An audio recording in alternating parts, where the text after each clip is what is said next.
지구촌의 한 지역, 장소를 중심으로 우리가 주목할 이야기 전해드리는 시간입니다. 수상한 GPS 구정훈 국제전문기자와 함께하겠습니다. 어서 오세요. 안녕하세요. 오늘은 또 어디로 가볼까요? 오늘도 좀 지난번에 이어서 네. 북극권 쪽으로 가야 될 것 네네. 같습니다.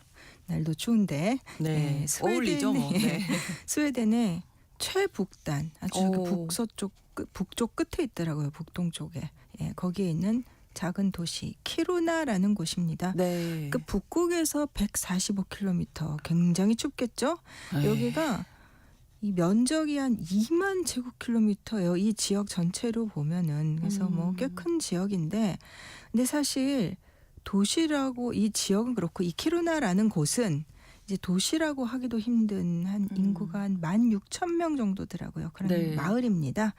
근데 이제 완전 겨울 풍경. 그렇겠네요. 제가 사진들을 찾아보면은 약간 공장 막사스러운데 또 산타클로스가 나올 것 같은 이상한 풍경. 예. 네. 겨울 사진들이 많은데, 원래 이 북극권 쪽에 살아온 그 원주민 사미족, 이 사미족이 술록을 키우면서 사는 걸로 유명하죠. 이제 그들이 살아왔던 곳입니다. 근데 지금은 광업 도시예요. 여기가 인공적으로 건설된 도시인데, 네. 그러니까 1900년 무렵에 이제 스웨덴 정부가 이곳에 있는 철 광산을 개발했습니다. 네. 그러면서 그때 엘카브라는 이 지역을 개발하는 국영 광업회사를 만들었고, 거기서 광산 노동자들이 살 수 있도록 주거지 만드는 것이 이제 키루나라는 도시의 탄생 배경이에요. 네. 뭐 많을 때는 뭐 유럽 철광석의 한 80%를 뭐 이 엘카브가 생산을 했었고, 그래서 키루나라는 곳은 유럽의 주요 철 산지이고, 그 스웨덴은 유럽에서 뭐 몇 안 되는 이 중공업 센 나라잖아요. 네. 그 산업의 버팀목 역할을 해왔는데, 근데 이 키루나라는 도시가 요즘 이사 준비가 한창이라고 합니다. 도시가 이사를 해요. 도시 전체가 이사를 하는데, 어떤 일인가요? 이게 처음에 이유는 이제 시간이 지나면서 광산을 파내고 또 파내면서 점점 광산이 커진 거예요. 네. 땅빛을 너무 넓게 파기 시작한 거예요. 그래서 도시 아래에 네. 이제 지반이 불안정해지고, 이게 좀 건물이나 도로가 무너질 위험이 있다. 그래서 옮겨야겠다. 이 키루나를 통째로 이사시키자. 이렇게 결정한 게 2014년이에요. 그래서 한 3km 정도 떨어진 데로 옮기는데, 네. 이제 이 도시의 구조물 건물들을 하나씩 뜯어서 옮기고 있어요. 와, 그게 가능한가요? 근데 예. 이사가 완전히 끝나는 거는 뭐 2035년쯤, 그 사이에 이제 계속해서 주민들은 점차적으로 옮겨가겠죠. 네네. 근데 주민들이 불만이 많대요. 이제 이게 인위적으로 형성한 도시라고는 하지만, 그때 한 120년 전에 만들 때는 당시에 스웨덴이 유명한 도시 계획가가 여기를 북극권의 그 기후에 맞춰서 설계를 했대요. 그래서 예를 들면은 남향으로 배치를 하면서, 도시를 배치하면서 네. 이 경사면에다가 이제 집들을 지어서 좀 볕도 잘 들게 하고, 그리고 또 도로를 다 곡선으로 했다는 거예요.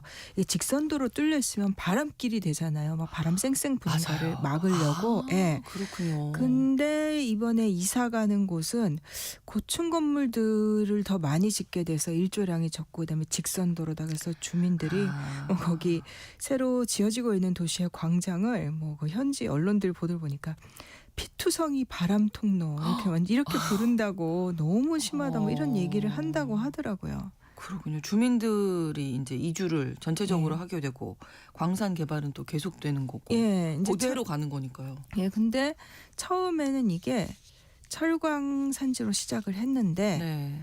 요즘의 이슈인 그 히토류, 네. 진짜 안 나오는 데가 없죠. 이 히토류랑 연결이 되어 있습니다. 이제 히토류가 이 지역에 대량으로 매장돼 있다는 사실이 확인된 거예요. 네. 그래서 이 엘카브라는 회사가, 그러니까 키루나 일대에 대규모 히토류 자원 매장량이 확인됐다라고 공식 발표를 한 게 2023년 1월입니다. 네네. 근데 사실 이 히토류라는 거는 레어 어스, 굉장히 희귀한 것 같지만 사실은 희귀한 원소는 아니고 지구상에 굉장히 많고 여러 곳에 흙에 다 많이 섞여 있는데, 문제는 그거를 어느 정도 농도냐, 그렇죠. 그리고 그거를 뽑아내는 게 상업성이 있느냐, 이 문제인데, 네. 이제 그 페르게이에르라고 이 키루나 일대에 있는 매장지에 네. 지금 탐사한 대로라면 뭐 100만 톤 이상이 묻혀 있는 유럽 최대의 히토류 매장지다.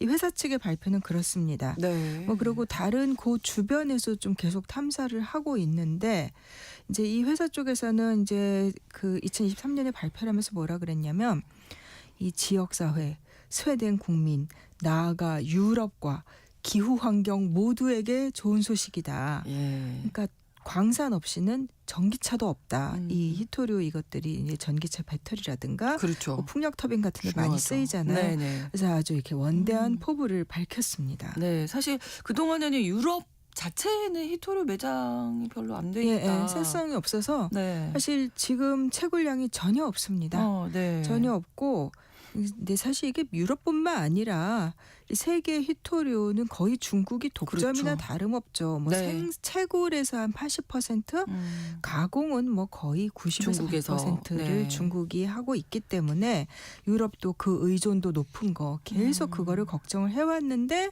이제 키루나에서 발견이. 이런 게 발견이 된 거죠. 네. 근데 이게 탐사도 계속 해야 되고 또 인허가 절차도 밟아야 되고 그래서 실제로 유럽 시장에 원자재가 공급되려면은 이것도 한 10년에서 15년은 걸릴 거다라고 유럽에서는 예측을 하고 네, 있습니다. 시간이 물론 걸리겠지만 그래도 이렇게 엄청난 매장지가 있다고 하니까 뭐 유럽 전체에서 엄청나게 반가워하지 굉장히 않을까요? 반가워합니다. 그래서 일제에도 한번 소개해드렸지만 유럽이 지금 뭐 기술 독립 막 네. 이런 얘기하고 있는데 이제 특히 또 이제 2035년부터 내연기관 차량 판매를 대폭 줄이기로 했잖아요. 근데 이게 전기차 한 대에는 그러니까 기존 내연기관 차량보다 히토류가 한 6배 정도 많이 들어간대요. 네. 근데 이제 유럽연합은 2023년부터 이제 핵심 원자재법이라는 걸 만들어서 뭐 역내 이제 자원 개발도 적극적으로 하고 뭐 한 국가에 대한 의존도 중국이겠죠. 특정 국가 의존도를 줄이겠다라고 하고 그리고 또 이 인허가 절차. 이 스웨덴에서 이 키루나의 인허가 절차 길어지는 게 유럽 전체 인허가 절차를 따라야 되거든요. 네. 그래서 이거를 줄여보겠다라고 하는 건데 그래서 올 3월에 유럽연합 집행위원회에서도 이 키루나 쪽에 이 페르게이에르 광산 후보지 여기를 전략 프로젝트로 지정을 했어요. 네. 그래서 인허가 절차를 27개월 이내로 줄여주겠다. 그러니까 빨리. 패스트트랙 같은 거 하겠다라는 네. 건데 뭐 그게 일단 해결이 돼야 되고 이제 또 그럼요. 하나의 문제가 죄송합니다. 환경 문제예요. 네. 이게 보통 중국에서 히토류 많이 캐낼 수 있는 게 뭐 환경 규제 덜한다 뭐 이런 얘기 그렇죠. 나오잖아요. 네. 근데 이 키루나의 매장지가 그러니까 히토류 함량이 사실은 기존의 철광 개발하던 데서도 히토류가 있긴 있었는데 생산성이 없는 거였거든요.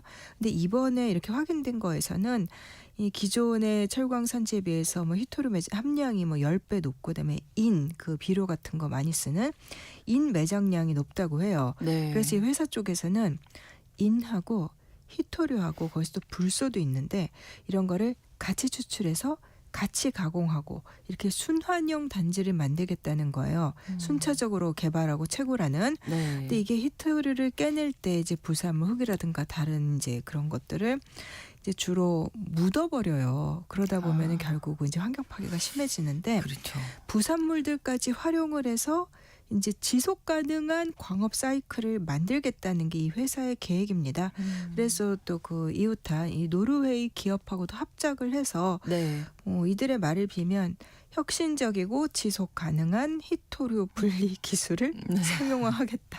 네. 이렇게 지금 계획은 세우고 있습니다. 야심찬 목표네요. 예. 네. 근데 이 키루나가 그렇게 보면은 이제 앞으로 유럽에서 네. 주장하는 기술 독립의 이제 중국으로부터. 네. 핵심이 될 것 같은데 뭐 예를 들면 뭐 여기 키루나하고 유럽이 그 가장 중요하게 생각하는 게 그린란드 뭐 이런 네. 데고 그다음에 또 이제 핀란드나 노르웨이도 지금 북극권 영토에서 뭐 흑연, 인광석, 히토류 매장지 이런 거를 계속 탐색을 하고 있어요.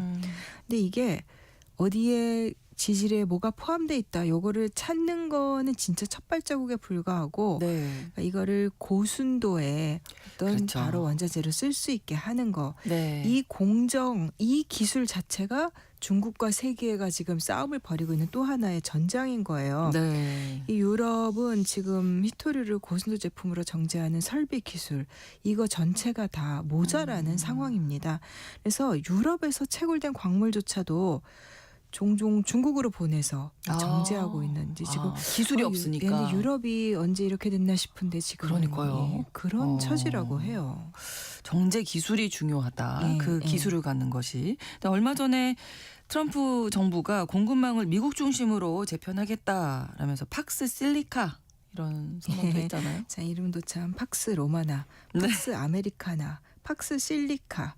이게 반도체에 기반한 평화 제국을 얘기한 건데 네. 예, 제가 미국 국무부 웹사이트 들어가 보니까 팍스 실리카는 미국의 인공지능 공급망 안보와 관련된 핵심 사업이다. 그래서 동맹국과 신뢰할 수 있는 파트너들과의 새로운 경제 안보 합의를 목표로 한다. 그래서 일종의 공급망 연합에 이렇게 이름을 붙인 겁니다. 네. 그래서 12일 지난주 금요일에 워싱턴에서 이제 팍스 실리카 서밋 회의도 열었죠. 이름은 서밋이지만 뭐 정상급 회의는 아니었고요. 그래도 뭐 미국 주재하에 뭐 한국, 일본, 싱가포르, 네덜란드, 영국, 호주 그리고 아랍에미리트와 이스라엘이 참여를 했습니다. 네. 그러니까 우리나라에서도 김진아 외교부 이차관이 참석을 했는데 이게 조 바이든 행정부 시절에 뭐 반도체 동맹, 칩4 동맹 이런 얘기 많이 했잖아요. 네. 이제 그거의 트럼프 버전인 것 같아요. 근데 이제 이게 피스를 내세웠는데 기본 전제가 중국과의 경쟁이고 어떻게 보면 진영 줄세우기잖아요. 과연 반도체 평화가 이뤄질 수 있을지도 의문이지만 뭐 공급망 진영 대결은 지금 현실인 거고 점점 네. 더 가속화되고 있는 거고 그렇죠. 뭐 한국이 그 핵심 중에 하나인 거는 뭐 그건 분명합니다. 사실 한국이 뭐 스웨덴이나 뭐 덴마크, 노르웨이 이런 나라들하고도 은근히 협력을 지금 많이 하고 있어요. 서로. 네. 그래서 스웨덴하고도 2022년에 이제 양국 간 공급망 협력을 뭐 선언적인 거지만 어쨌든 발표를 했고요. 그 올해 10월에도 이것도 뭐 아직은 첫 단계라고는 해도 지속 가능 파트너십, 이 양해각서 이런 거 체결하고 그러니까 이게 사실 미국의 그 서밋에 참여를 했다고 해서 우리는 미국 편으로 완전히 들어갈래도 아니고 다들 서로 간에 자기들 계산대로 움직이면서 네. 일종의 이합집산, 합종연행 그런 걸 하고 있는 것 같아요. 그렇군요. 이렇게 공급망 연합 전선을 다들 만들고 있는 상황에 대해서 중국의 입장은 어떻습니까? 이 미국에서 팍스 실리카 회의 열렸을 때 네. 이제 중국 외교부의 고작훈 대변인이 물론 이제 먼저 말한 건 아니고 이제 중국에서 기자들이 질문을 하니까 나온 답변이었는데 모든 당사국은 시장 경제와 공정 경쟁의 원칙을 준수해야 된다. 그리고 글로벌 공급망 안정을 유지하기 위해서 함께 노력해야 한다. 이렇게 말을 했습니다. 네. 근데 사실 이거 히토류 공급망 중국이 거의 독점하고 있는 상황에서 그러니까요. 공정 경쟁을 중국이 얘기를 한 건데 예. 근데 중국이 사실은 그동안에 히토류를 무기로 삼는 태도를 많이 벌여왔잖아요. 그렇죠. 이 몇 년 전에도 일본 상대로 네. 공급 중단해버리겠다. 영유권 문제하고 상관없지만 일단 우리 끊을래. 세계가 그때부터 사실은 굉장히 불안해했던 거거든요. 그리고 얼마 전에도 이제 미국하고 그 무역 갈등 벌어지면서 네. 그때도 바로 이제 처음에 뭐 7종, 그다음에 5종 이런 식으로 해가지고 계속 히토류 공급 수출 규제를 강화했었어요. 그래서 그린란드 이제 덴마크의 그 그린 지역인 그린란드가 네. 그때 이제 처음으로 히토류 채굴 허가를 내줬던 것도 중국이 그런 조치를 하면서 히토류 이제 수요가 늘어나고 그런데 중국이 지금 이제 와서 뭐 공정 경제 뭐 말은 뭐 좋습니다만 공연 부린 것 같고 그리고 스웨덴 쪽에서 걱정하는 게 뭐냐면 만약에 이제 키루나 같은 데서 히토류를 생산해서 스웨덴이 공급을 하게 된다. 그러면 중국이 다른 모든 것 덤핑하듯이 갑자기 히토류도 덤핑할 수 있다는 거예요. 중국의 가격을 확 낮춰버리면 아무래도 유럽 쪽의 것이 시장성이 떨어지게 되면은 그렇죠. 이제 그렇게 만드는 거. 스웨덴 언론 보도를 보니까 미국에서도 사실 히토류가 있는 지역이 있어서 채굴을 하려고 그랬다가 바로 딱 중국이 그런 전술을 쓰는 바람에 그 시점에 딱 가격 낮춰서 그 기업들 채굴 못하게 만들고 네. 그래서 결국 포기한 전례가 있다는 겁니다. 그래서 이번에 그 홍콩 사우스 차이나 모닝포스트가 이 미국의 이런 움직임 보면서 보도를 한 걸 보니까 히토류 경쟁에서 중국이 유리할 수밖에 없는 이유를 짚었어요. 네. 일단 중국의 경쟁력이 압도적인 게 이게 트럼프 대통령이 지금 세계를 돌면서 미국 혼자만으로 안 되니까 세계 각국을 끌어들이려고 하는 거잖아요. 네. 그래서 이번에 워싱턴에서 열린 정상회의뿐만 아니라 10월에 동남아 갔을 때도 말레이시아, 태국 같은 나라들 이 나라들도 잠재적으로 지금 매장지들이 있어서 개발을 생각은 하고는 있거든요. 네.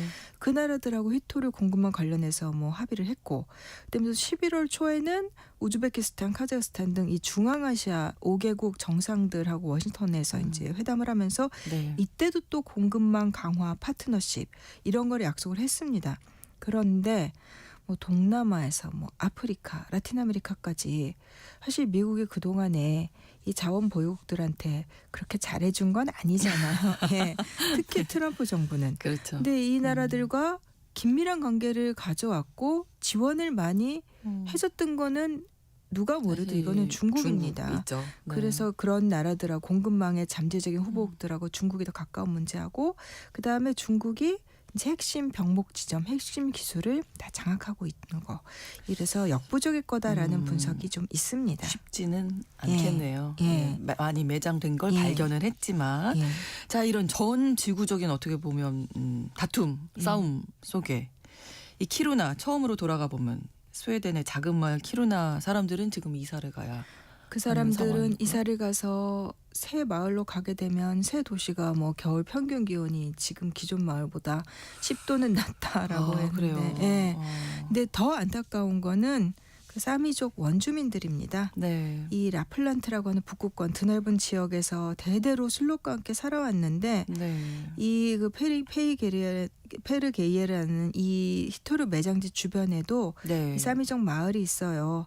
이 마을 사람들 인터뷰한 기사들이 계속 나오는데 이미 광산 개발되면서 순록이 이동하는 경로들이 많이 바뀌었고 주민들이 목축하면서 더 많이 옮겨 다녀야 됐는데 이 히토류 매장 지역이 광산이 개발이 되면은 이 글이 끊긴대요. 이제 그렇게 되면은 결국은 이 순록과 마을 사람들 전통 생활 양식 결국 그렇죠. 유지하기 힘들어지는 거고 네. 또 북극 지역은 지구 평균보다 이 기후 변화 속도도 굉장히 빠르고 이제 스웨덴의 사미족이 한 2만 명 정도라고 하는데 네. 그래서 좀 더 기술적인 대안이라든가 뭔가 이런 게 확실해지고 수요 조사를 엄밀하게 하기 전까지는 이 지역의 개발을 모라토리엄을 유예를 해야 된다라고 주장한 사람들도 있지만 네. 그들의 목소리에 힘이 실리기는 좀 힘들 것 같고 스웨덴과 유럽이 기후 대응과 녹색을 얘기하면서 자연환경을 지켜온 토착민들은 쫓아내는 이런 역설적인 일이 벌어지고 있습니다. 그 사람들의 삶에도 좀 네. 관심을 기울여야 되겠습니다.